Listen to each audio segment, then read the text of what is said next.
आपको पता होना चाहिए कि नर्वस सिस्टम जो होता है वो हमारे बोलो बॉडी का ऐसा सिस्टम होता है जो पूरी बॉडी का फास्टली कंट्रोल करता है और उत्पत्ति में एक्टोडर्मल होता है।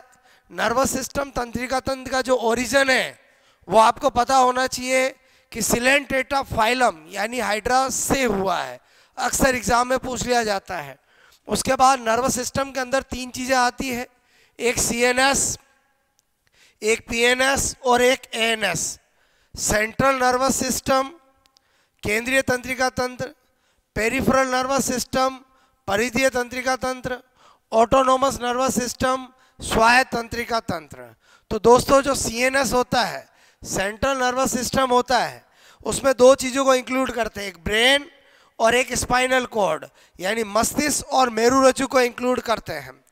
और जो पीएनएस होता है, पेरिफेरल नर्वस सिस्टम, उसमें क्रेनियल नर्व यानी केंद्रीय तंत्रिकाएं जो कि 12 जोड़ी होती है, जिसमें से कुछ बोलो प्योर मोटर होती है, कुछ प्योर सेंसरी होती है और कुछ मिश्रित होती है। और दूसरा स्पाइनल नर्व जो कि 31 जोड़ी होती है और सभी की सभी मिश्रित प्रकार की होती है, यानी सभी स्पाइनल नर्व के अंदर मोटर और सेंसरी दोनों पार्ट होते हैं। क्लियर।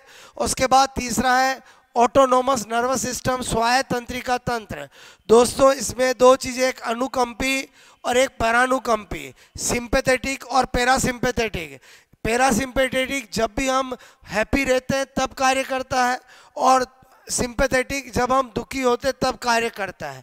एक दूसरे के उल्टा इनका कार्य चलता है ऑटोनोमिक, यानी हम जब भी दुखी होते हैं तो आपका सिंपैथेटिक कार्य करना प्रारंभ कर देता है और जब भी हम बोलो हैप्पी होते हैं तब आपका पैरासिम्पैथेटिक कार्य करना प्रारंभ कर देता है।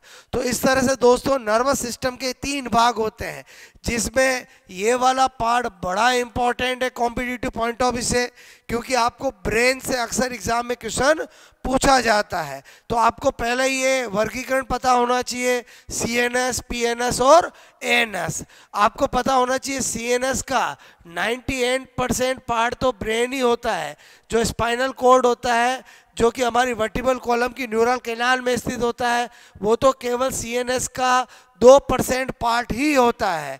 और जो आपका सीएनएस है, कंप्लीट सीएनएस 3 मस्तिष्क आवरण जिसको मेनिंजिस कहते हैं से आवृत रहता है। सबसे बाहर ड्यूरा मैटर, फिर अरेक्नोइड और फिर पाया मैटर। क्लियर। और आपका पीएनएस में मैंने क्रेनियल नर्व और स्पाइनल नर्व बताया, एएनएस में अनुकंपी और पैरानुकंपी बताया। उसके बाद 2 स्पेशल नोड पता होना चाहिए जो अभी बताए, तंत्रिका तंत्र की उत्पत्ति किस फाइलम से हुई है। बोलो आपको मैं कहूँ बोलो सिलेंटेटा, जिसका मेन एग्जाम्पल होता है हाइड्रा। इसी तरह से तंत्रिका तंत्र उत्पत्ति में कैसा होता है, एक्टोडर्मल। तो आई होप आपको इस लेक्चर से एक बार तंत्रिका तंत्र का बोलो वर्गीकरण सीएनएस, पीएनएस, एएनएस पता चल गया होगा। आपको आगे जाकर मैं आपको brain, spinal cord, cranial nerve सब के सब आपको स्टडी करवा दूंगा। Clear. Okay, best of luck.